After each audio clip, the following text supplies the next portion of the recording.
Thank you for being here, folks here in person and folks watching online. This is the latest of our President's Leadership Conversations. As you know, the intention of this is primarily for the folks who work every day at the Office of the President, come to work in Oakland, but are serving 10 campuses across the University of California. So it's an opportunity to get to hear from the leadership of those campuses and learn a little bit more about what's going on the ground and what your work is supporting. So delighted today to have the opportunity to welcome Berkeley's 12th Chancellor and the first undergraduate alumnus to serve as Chancellor, Rich Lyons. Thank you, thank you. I had the chance to be the first president at the University of Nebraska who had been an undergraduate there. So I know what it's like to be invited home. Yes. And what an honor that is. So Rich earned his bachelor's degree in business in Berkeley in 1982. Went on for his PhD in economics at MIT, spent 6 years at Columbia on the faculty, and returned to Berkeley in 1993. And with the exception of 2 years in the private sector, he's been at Berkeley ever since. So few leaders starting in their teens know the institution as deeply and love it as personally as he does.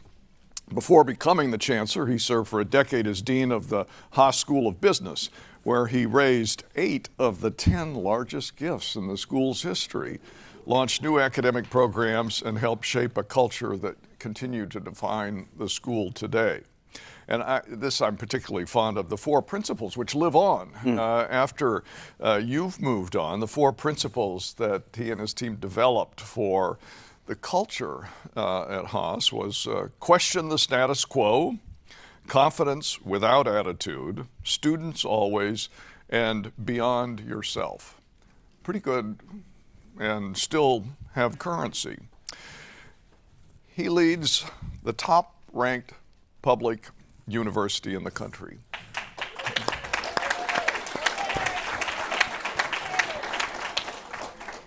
Home to 63 Nobel laureates and 2 last year, although I think it depends how you count, because 2 others had spent some of their time at Berkeley, and I know everybody from the hometown in North Dakota on down to where they did their last work claims Nobel Prize winners. He leads the University of California at Berkeley with the conviction that that institution is one of society's greatest assets. Berkeley and UC are fortunate to have a favorite son at the helm. Before I jump in with questions for the Chancellor, I want to invite all of you. If you have questions, there will be some note cards that you can fill them out, and if they get to me in time and they pass my internal censor, I might ask them of Rich. There have also been some questions people submitted when they registered, so I'll also get to those. So I want to start at the beginning, before Berkeley. Yep. BB.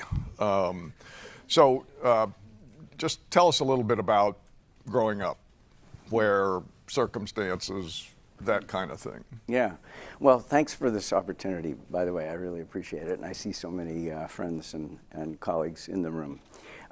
So I grew up in Los Altos, so South Bay, not so far from here. I have 2 older brothers, 7 and 8 years older than I am. So I was far enough back that I wasn't threatening. And they got me into a lot of things I probably shouldn't have got into when I was that age. And relevant, I think, to what we're going to discuss later, neither of my parents had a 4-year degree. Right? So, there's this wonderful phrase in education, you can't be what you can't see. I'm not sure I knew anybody when I got to Berkeley who had a PhD. The idea of becoming a faculty member and, of course, anything like doing what I'm doing today, just could not see that. So I'm awfully thankful for that. My father was a pilot, so we lived comfortably enough, and I got to travel quite a bit. My field is economics, and I chose international economics, in part, I think, because I had some early experiences with travel. So you have said repeatedly that Berkeley had more of an impact on your life than anything else. Tell us a little bit about that. Why is that? Yeah, well, part of it is when you can't see a future in yourself and a place helps you see it, and then reflecting back now, it feels like it was exactly the right path for me, right? What's that worth? I mean, that was absolutely transformative. There were some faculty members at Cal that pulled me aside and sort of, I could tell the stories, and if you're interested, that's less important. But effectively what they did is they instilled some confidence in me in my own intellectual creativity. And I'm forever thankful for them for doing that. And I think we don't often put the word intellectual and the word creativity together, but I think that's part of what excites us most about what we do as higher ed leaders, right, is exactly that kind of creativity. And they didn't just, there's this notion of mentoring. They didn't just mentor me. A couple of them sponsored me, and you understand the difference between the two. They introduced me to the dean of the business school that I'd never met. Why would I meet him? And that meeting went well enough, and he ended up writing a letter for me to graduate school. Anyway, so those are the kinds of things that aren't just serendipity. They're people that are looking out for you. And I think in something we can talk about later, I gave some of these remarks at a recent commencement, but they're measure of a life questions that we ask ourselves along our lives.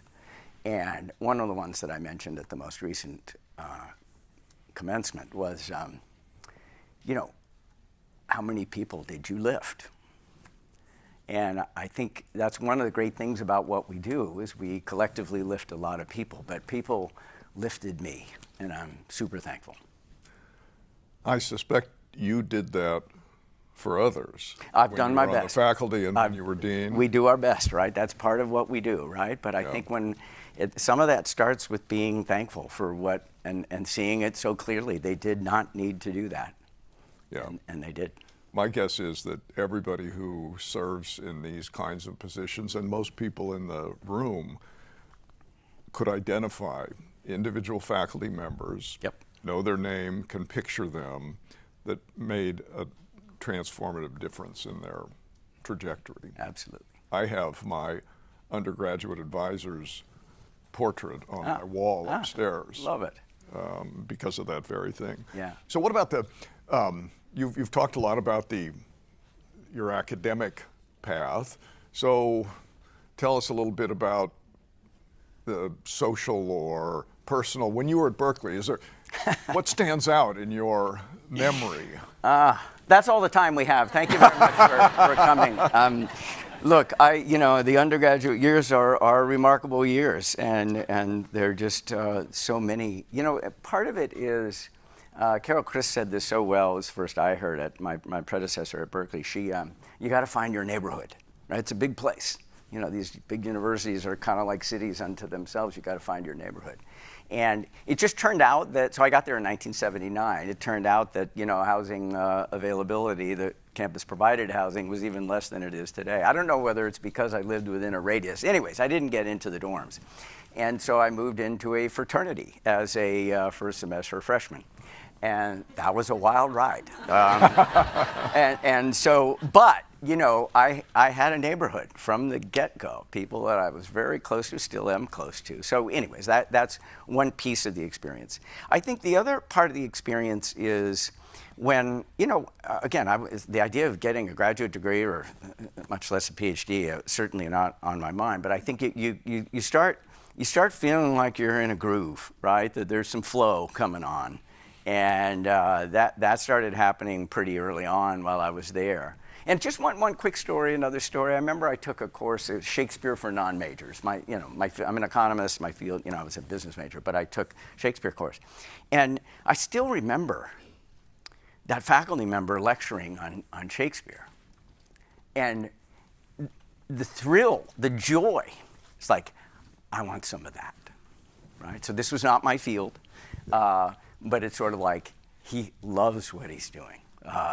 That feels like directionally correct for me, whatever that is. as an English major, I know exactly what you mean, but you chose the dismal science. Yeah, I did. I did. So people know about Berkeley all over the world, and it conjures up things in people's mind. And we probably would agree that if people had to say one thing about Berkeley, it'd probably be 1960s and free speech movement and such an impact across the country. I'm guessing there are other more modern stories, things that you would like people to think of when they think of Cal. And what are those? Well, of course, the modern stories are part of the whole. So those prior stories are still very much part of Berkeley, and we're proud of them, and they won't go away. The modern story. So I'll give you another quick story. I was on a panel. There's something called All In. It's a podcast, and they have an event. They have an All In summit. It was down in LA about a year ago, and I was on the dais there with Sian Beilock, who is the Dartmouth president, right? So it was sort of like, she leans more conservative among university presidents, and I'm the Berkeley guy, okay? So they had the two of us up there. And then they asked her a question about admissions, and, is admissions fair and things like that, and she gave a perfectly good answer. And then they asked me the question, and there was some laughter in the room. So I call it the caricature problem. This is sort of like, let's hear what Berkeley has to say. And the first thing, I let the laughter die down, and then I said, beware the caricature problem. Did you know that Berkeley undergraduates produce more funded new businesses than at any other university in this country? Did you know that Berkeley lifts more people further up the economic ladder than any other university in this country, so-called upper tail mobility? And then I said a few other things, and then I talked a little bit about admissions. So those are a couple of the narratives. I mean, those aren't the only two that are a little bit more modern, but those are some of the things that surprise people. So as we start thinking about trust and confidence in higher ed, I mean, our storytelling obviously matters. We're all very much involved with that, right? But it's like, how do you break the caricature? I remember I had to testify in front of the House Education and Workforce Committee, and one of, won't mention the name, but one of the members of that committee, who is quite conservative, took a meet and greet with me beforehand. And when I walked into her office, the first thing that she said to me was, have you read Chris Rufo's book? And I don't know how many of you follow Chris Rufo, but he's a very coherent writer on how higher ed needs to be completely transformed in a very conservative sense. And then the thing that I did is, and I do this all the time, I pulled out a one-pager. I've got a lot of one-pagers in my pocket here. And the one-pager showed, it was basically the data on Berkeley produces more funded startups than any other university. She looked at that and said, this surprises me. What's the source? Well, the source was listed on the bottom of the page, and she handed it to her staff, like, verify this. But anyways, those are the cracks in the armor. But we gotta keep telling the story, because it's not heard by too many people. Was that Virginia Fox? It was. So one of the benefits of being really old and having worked at a lot of places is when I ran government relations in the University of North Carolina, Virginia Fox was a backbencher in the North Carolina Senate, a member of the decidedly minority party of Republicans at that time. And the one thing I can remember is she didn't care much for the University of North Carolina. So some things don't change, yes. But I've seen Virginia a number of times since then in Washington, and it sounded like her. So you mentioned the hearing. Yeah. Kind of a rare treat to get that opportunity. Absolutely. In Congress. But so the last year or so, besides that, just the overall scrutiny from the federal government, the investigations, tensions on campus, financial pressures that you see all the time. What's it like leading a university in 2026 with those kinds of pressures? What do you learn about the role of a leader and how to champion the mission and the cause for your institution. Well, thanks for that. Do I get to ask you the same question? That it is. There is a kind of a question from one of these folks, which is very similar. Okay. So, so it is a remarkable time. I think it's hard to not look at one's time and think of it as remarkable, but I think by quite objective standards, except maybe in the 1960s. I mean, higher ed is in a turbulent spot. So anyways, I think, well, and what are the things that you keep in mind that are kind of very much of this time? So the turbulence, I mean, is part of what defines it. And the notion of a leader who is steady in a storm, right? That's not easy to be, but it's really important to be when things are just so unfixed, right? So mobile, so turbulent. And it doesn't mean you have to sound sure of yourself at every moment. I couldn't do that, and neither could anybody else. But I think people want to know that there's ballast in you and in the system and in the way that we're conducting ourselves, especially now. That's kind of always true, but it's especially true right now. And then one other thing, I was asked this wonderful question I'd never been asked before. It wasn't so long ago, but somebody asked me, what is the hardest leadership lesson to teach? That's a really neat question. And of course, there isn't any one best answer. But what came to me, what I said at the time was, keeping your ego in check.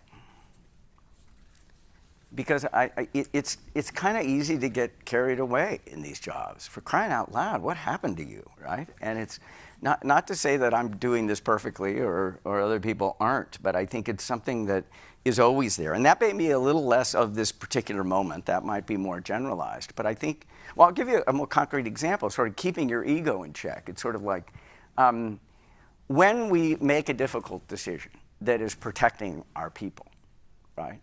We could shout that from the barricades, but it will induce a reaction, and it probably won't be good for the university. That might be a very ego-fulfilling thing to tell people, but it isn't the right thing for Berkeley or for the University of California. And so you might think, well, it's always important to keep one's ego in check. Well, when you have stories you'd love to tell, and you kind of can't tell them, that's part of keeping ego in check, I think. So I would have given the same answer, I think. That I think that something that not only leaders have to do, but all of us in higher education, really any role, but I'm mainly concerned about higher education and these issues about confidence and that sort of thing, is an appropriate sense of humility. Mm-hmm. You and I, none of us, our institutions, don't have all the answers. And we have to be open, and we have to be learning all the time. And I think that openness is important. This sense of humility, or keeping your ego in check, informed to a certain degree your principles at Haas, and they now, I think, are informing a new principle for Berkeley, this concept of pride without arrogance. That's important for the same reasons? I think it is. I think there are multiple levels there. You know, there's no one phrase that could come close to capturing the culture and the character of an institution. But that, you know, I think we're undertelling our story as UC. So that, you know, I think the idea of don't be, look, when pride can get overbearing, right? And it can get, you know, insufferable. So we've all seen that. So, you know, having some check on pride. But I think it's the idea of, it's like, oh, don't tell that story. It's like, no, we have to tell the story. Okay, we have to tell the story. But we also have to tell it in a way that doesn't get insufferable. And that's not easy, right? So those two things are in tension with one another. But for crying out loud, it's time to tell the story as big and boldly as we can, and then try to do it in ways that doesn't get insufferable. And you could have said that 10 years ago, but I think right now it's especially true, right? With trust and confidence where it is, not just in higher ed, but across society. It's sort of like, look, make the case. And so it felt like if we had just said, let's make the case, that could devolve into insufferability pretty fast. You know, they say political consultants say that that candidates have to persist in driving a specific, well-defined message over and over again. So everybody on your team and your family that hears it is about ready to throw up because they're so tired of hearing it. Yeah. So I think I'm starting to get to that point. I was on a panel a few weeks ago with a prominent university president I won't name, and the first time he spoke, he said, JB, if I have to listen any more times to you talking about the University of California being the most important university in the world, I think I'm going to retch. So I feel good about that. Yeah. So you mentioned the Berkeley success with startups. Yes. And actually the first time I met Rich in his office, he handed me that piece of paper out of his pocket. And I mentioned it to a member of the board later, and they said, oh yeah, I got the same piece of paper. That's when you know you're getting through. You're getting close to that line. Yeah, I am. So I know this is important for you, and the job you had in between being dean and being chancellor, and the book about the startup campus, all this is really important to you. And what is it that, first of all, what's important about that kind of a culture for a place like Berkeley, and how does one, I suspect most everybody would like to instill that kind of culture in their campus in 2026. How does one do that? Well, the latter question is a really good one. So I'll start with this. If you ask somebody, what percentage of our graduates across the whole UC system, for example, should become founders? I don't know, 10, 15, 20%. I don't know. How do you calibrate? I don't know. But if instead you said, what percentage of our graduates would benefit from thinking more entrepreneurially? All of them.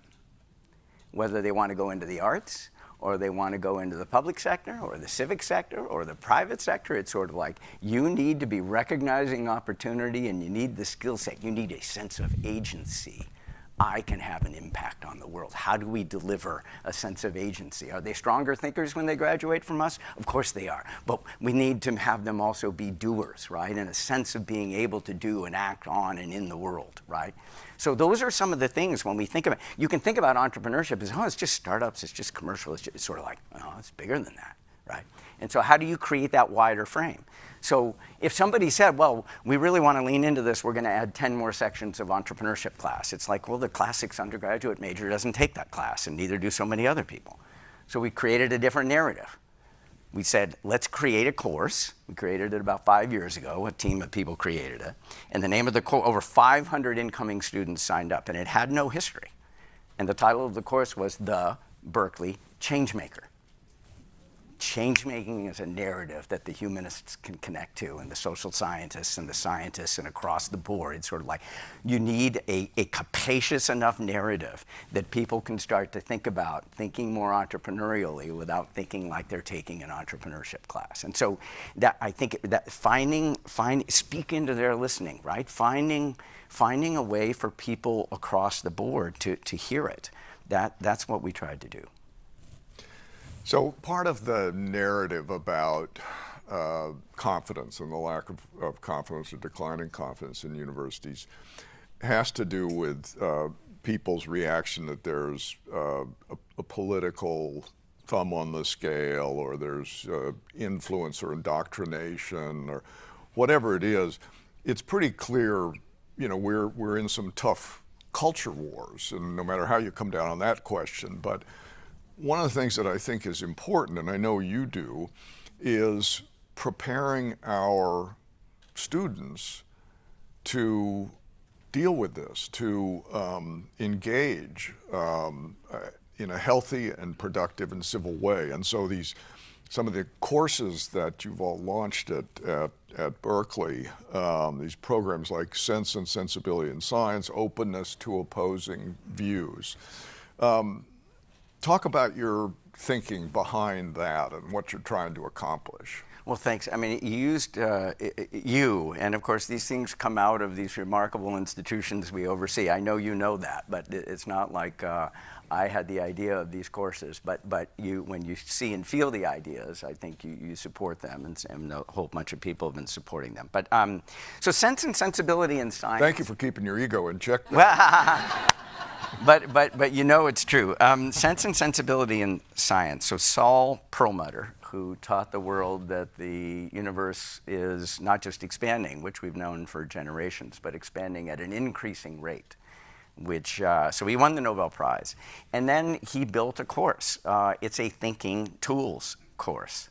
Right? If you looked at the syllabus, you'd say, I want to take that course. And he's done more than just build that course, and other people helped do it. But that a Nobel Prize winner wanted to create a thinking tools course that hopefully everybody at Berkeley would take. That's just exciting. And he is exciting. And that course is exciting. That one predated this openness to opposing views course. I think the openness to opposing views course, it's a 1-unit online course, but thousands and thousands of students have taken it, and we're opening it up to alumni and other things. We opened it up also to the community college system within California, right? So how does this UC system support the rest of the California master plan? That course is now getting delivered in a bunch of different community colleges. That's just an example. But the idea of openness to opposing view, one of my favorite Clark Kerr quotes, and there's so many of them, is effectively, we are not engaged in making ideas safe for students. We're engaged in making students safe for ideas. Let's not water down those ideas. The world is complicated. Come to Berkeley, come to NAUC, and we are going to sort of prepare you for a tumultuous world of thinking out there. So that's the openness to opposing views course. And it's a set of tools that have been put together, and some of our best faculty contributed to it. Yeah. I'm going to have to use this opening to share my favorite line from Great. Clark Kerr. Please. So Clark Kerr was the first chancellor of Berkeley, Yep. and before that, the 12th president, I think. That's right. Or after that, sorry, the 12th president. Should have been a precursor to Berkeley's chancellorship, but it wasn't in that case. So Clark Kerr, because of what was going on at Berkeley, ran afoul of a lot of conservatives in California, and Ronald Reagan ran for governor on the campaign in part of cleaning up the mess at Berkeley. And so at his first board meeting, Reagan's first board meeting as governor, Kerr was fired. And Kerr, who had been monumental in the importance of the University of California, but also higher education across the country, took it in stride and was later asked if he had a comment on the board's action. And he said, I do. I leave the University of California as I arrived, fired with enthusiasm. But we're still fired with enthusiasm on the good side. We are on the good side. A couple of weeks ago, I saw you hosting the second Genic AI Yes. Summit at Berkeley, and there were 200 speakers, the leaders in the world, and I think there were about 4,000 or 5,000 people that came on campus, and maybe 100,000 that were watching remotely. It's clear that the Bay Area and Berkeley in particular are the center of the universe in AI. So I want you to talk a little bit, and you can take this wherever you want, but it's perhaps the most important question in higher education today. As long as you're not testifying for a House committee, it would be the most important question about what is going to be the future of AI, what is going to be its impact on our teaching, our learning, our research, our healthcare, our work, all of these things, and how can we capitalize on the leadership that Berkeley owns today in this space so that we're among the leaders in the world in helping define that ethical, responsible use of AI for humanity. Yeah, well, that is the big question of our yeah, moment. We have the next hour on this. No, it's a huge question and a super relevant question for all of us in the room, really. Let me just give a couple of examples. We convened at UCSF probably 25 faculty in the room. And Jennifer Doudna was in the room and said, "Oh, I've got all these genomics data," and person who runs the Cancer Center at UCSF is there, and all this clinical data and so forth. And they were basically saying, how do we take GPU, compute capacity, mix it with cutting-edge algorithms for data science and AI, and build a platform for research that advances human health that much faster than we otherwise would? And part of what pulled this group together was a donor that ultimately made a very, very large gift, a $90 million gift, to create a computational biomedicine platform that was really AI-centered and had multiple parts. But the nice part of this is it came out of the faculty conversation, right? It came out of these researchers saying, this platform would allow us to move much faster, and then we built it together. So that's a super exciting example in the world of research. I'll give you another example that's just starting to brew, and I can't say too much about it, but the idea is, so I'm an economist. We talk about public goods, right? A public good is something we all have access to, okay? What would public goods in the era of AI look like? And there's this jargon term, open weight models, right? So if you think about a large language model, often, these are big, mostly private companies that are at least in the U.S. that they own the algorithms, they own the data, they own the GPU, the compute, and everything else. We have a faculty member who may get a very large grant, to create effectively a public good LLM with open weights and open training process and open access to data. And it's sort of like, boom, now all of a sudden there's this platform that so many more people would have access to, as opposed to being dependent on firm X or firm Y. And it's like, that's an exciting thing to be working on as a public university. So those are sort of in the research world. On the teaching front, there's an administrative front, right? There's a research front, an education front, and an administrative front. But I touched on research, but let me touch on the teaching front real quickly. And this is something I'd love to talk to you more about. We talked about it briefly before. Yeah. But if UC or if Berkeley came out and said, look, we promise, hold us accountable, okay?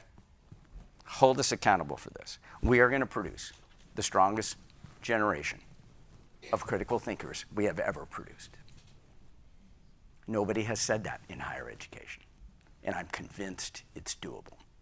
And we could talk about how we do it, but we need a North Star. We need to pin something to the mast and say, we are going to do this with our education. Everybody's default is the cognitive surrender pathway, right? We're all going, it's just how much do we have to surrender? It's sort of like, no, we're going to reverse the sign on it. Watch this. Now, the right question is, how are you going to do that, right? We could together spend 2 hours coming up with ideas about how to do that. I mean, somebody mentioned it. There's just one example of 1,000, right? Somebody said to me, Rich, when you got to Berkeley and you're 18, what if you had to spend an hour with a chatbot that was trained on everything William Buckley has ever said or written to test your ideas on current public policy issues like wealth taxes or trade policy or name it, right? And I picked just one thinker, obviously, from one part of the intellectual spectrum. But it's like, wow, what if everybody's freshman year is dealing in a very personal, Socratic, but private, not public way, with 15 of the best thinkers, chatbots trained on the 15 best thinkers in the world. It's sort of like, and that's one idea. Look, there are a lot of forces moving towards surrender, but I'm convinced we can reverse the sign on it. It's a great idea, and about a weekend or two ago, I did this. I didn't do it with William F. Buckley, but I did it with a group of philosophers with opposing views that I could think of, and then I asked who else thinks this way, and what would they say to this, and they say this. I can't tell you how much I learned in the course of an hour or so, and to think of an undergraduate, which is probably about the level of the philosophic discourse that I was having with Claude, and maybe I'm flattering myself, but in any event, I mean, that would be an amazing experience for people. If you would have had it at your fraternity house, it would have been a better use of your time. Oh my God!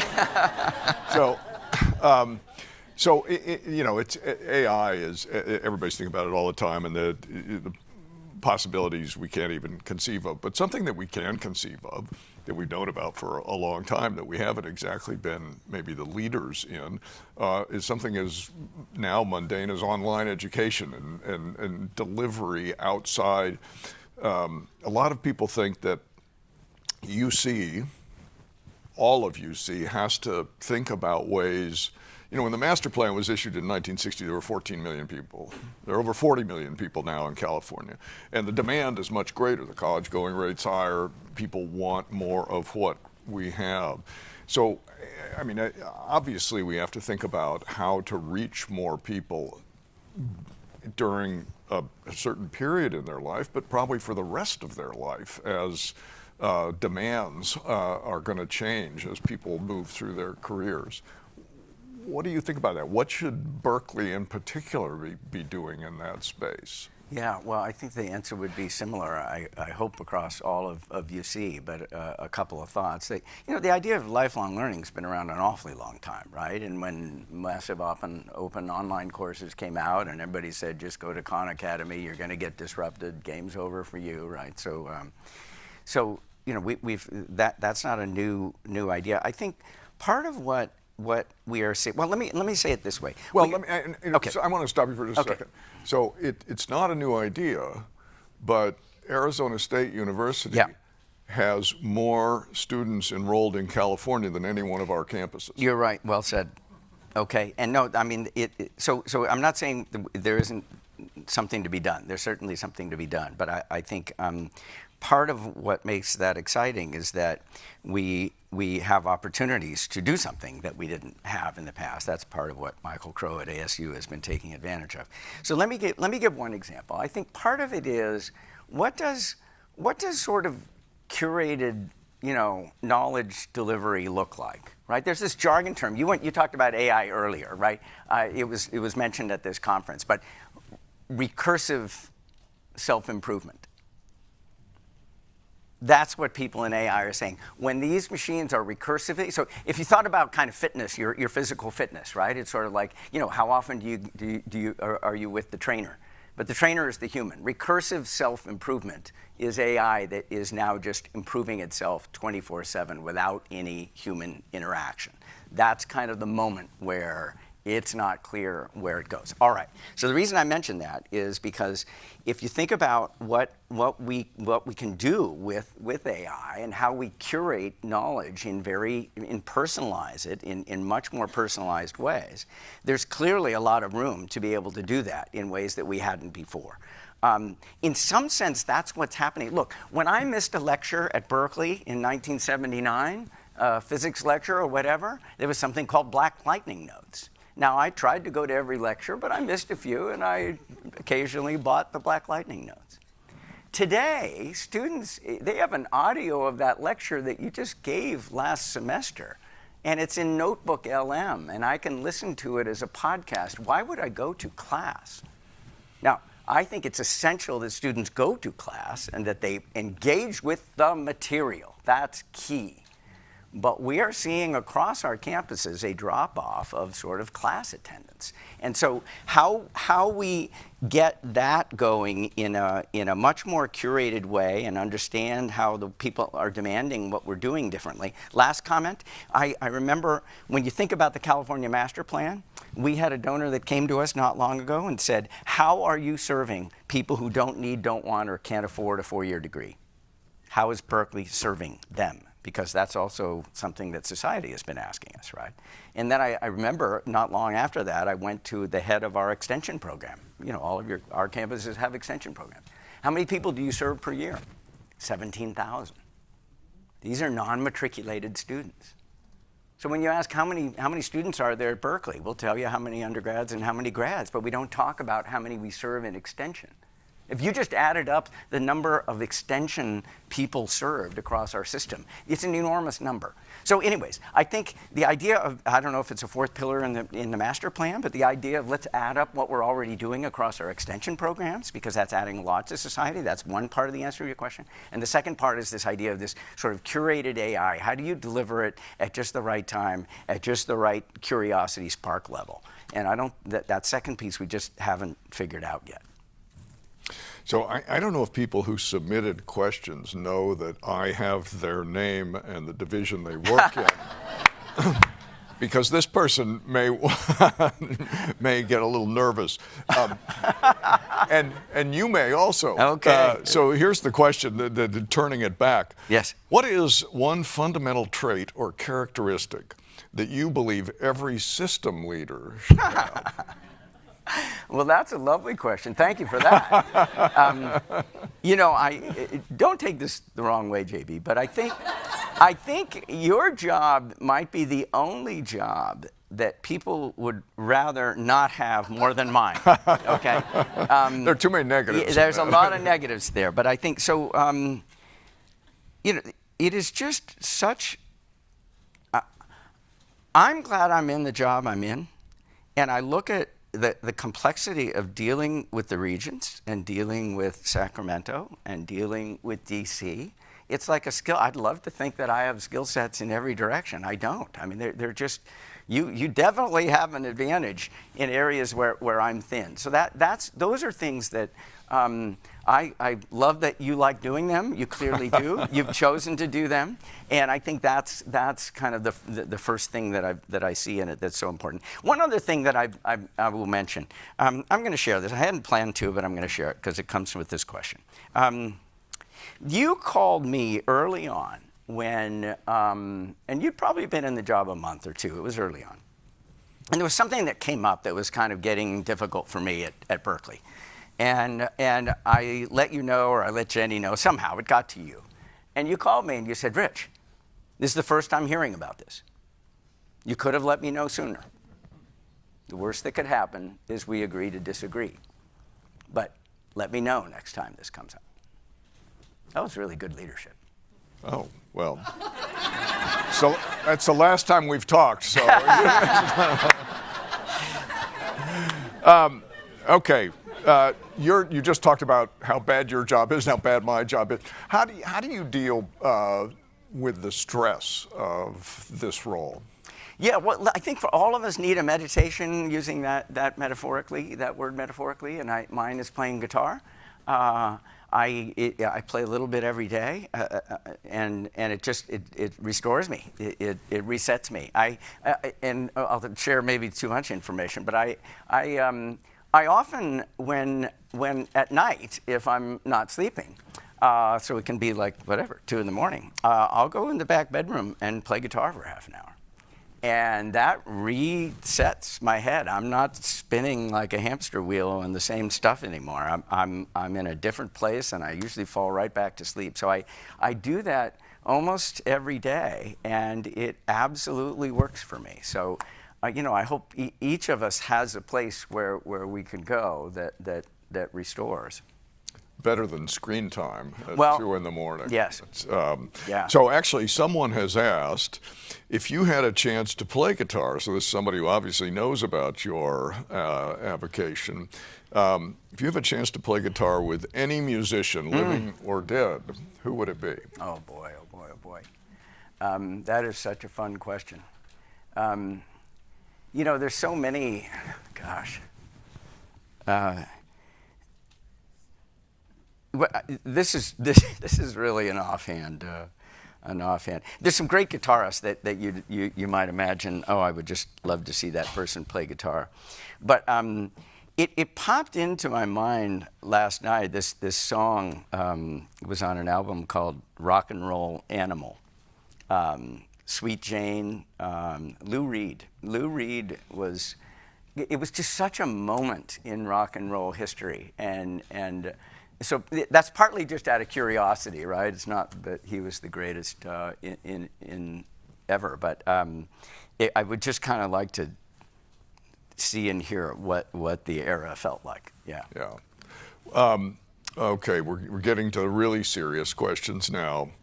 Do you and Chancellor Frank have a wager on the Cal UCLA game?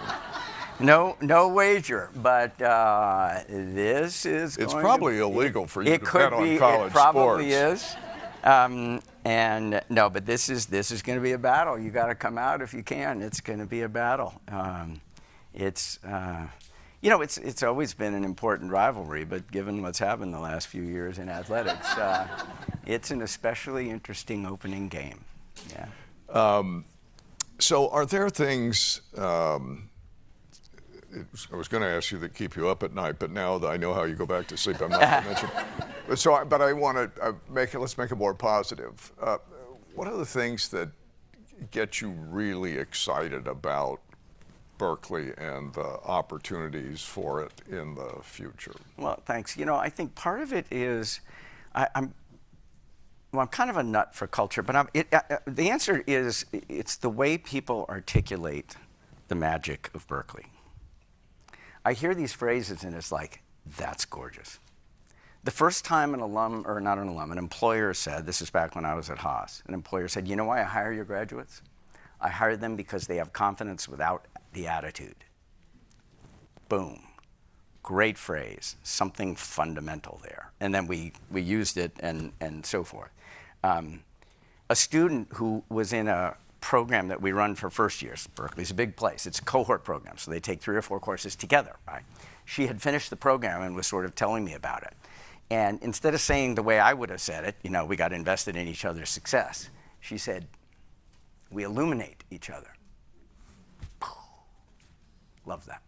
So I think that I'm going to do one more. I'm going to do this on my phone, but these are the kinds of things I collect, and these are the kinds of things that make my spirit soar. They really do. So here is something that a student wrote and said at graduation a year ago. An undergraduate. Let me tell you a story that, to me, is Berkeley. Last summer, I found myself in a remote rural village in Assam, India, while conducting my thesis research on my family's tea farm. One afternoon, I sat beside a tea bush, notebook in hand, listening to the stories of Parvati Mashi, an elder with hands rooted in the soil and decades of wisdom folded into her voice. She asked me where I studied. When I said Berkeley, Mashi leaned in and said with a knowing smile, "Ah, Berkeley. That's where people go to change the world, no?" The way her eyes sparkled and her voice swelled with recognition, that moment captured the soul of Berkeley more than any ranking ever could, because Berkeley isn't just a name, it's a promise. It's the idea that no matter where you come from, you can shape what comes next. So, you can tell that stories like that still stir me. And I think they stir all of us. Though that's the stuff, it's like, I'm gonna get back up. Yeah, I had a few sort of mundane questions I was gonna ask now, but I can't follow that with it. So there is a final question, and that is, maybe because you're the first one of my guests in this forum that could do it, but would you be willing to close this discussion out with a song? I would. Thank you. All right. Thank you. Okay. Thank you.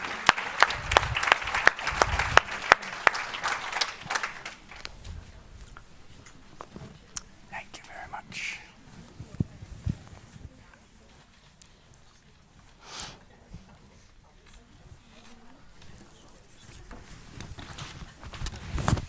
So this is a song that I learned how to play quite a long time ago. And I played it yesterday after having not played it in a long time, and I thought, well, that's a fun song. And so I'm going to play it today, but I really hadn't played it in quite a while. But it's also about a name that we all know, a person, a fellow Chancellor colleague. I don't think it was written about him, but...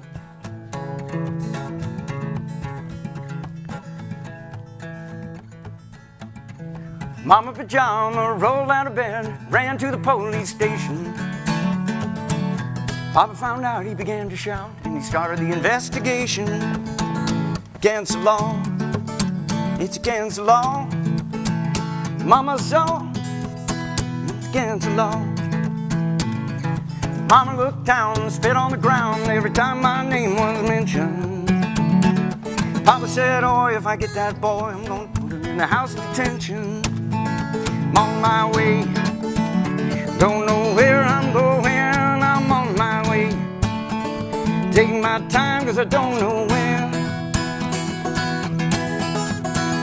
Goodbye, Rosie, Queen of Corona. Me and who you down by the schoolyard. Me and who you down by the schoolyard. Me and who you down by the schoolyard.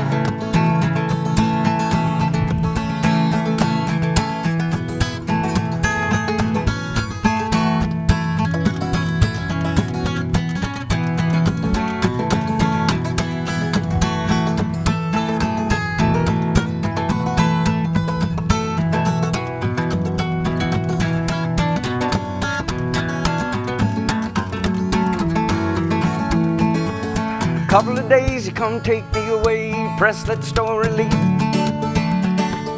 Right off the priest, gonna get me released, and we was all on the cover of Newsweek. I'm on my way, don't know where I'm going. On my way, taking my time cause I don't know where. Goodbye, Rosie, Queen of Corona. Me and who you down by the schoolyard. Me and who you down by the schoolyard. Me and who you down by the schoolyard. Thank you. Thank you. Thank you.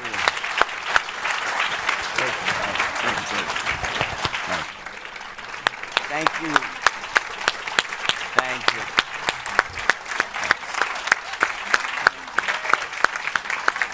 Thank you very much. Thanks. Okay, thanks everybody for being here. After we get through the rest of the boring chancellors, we'll come back to Rich for more music. So.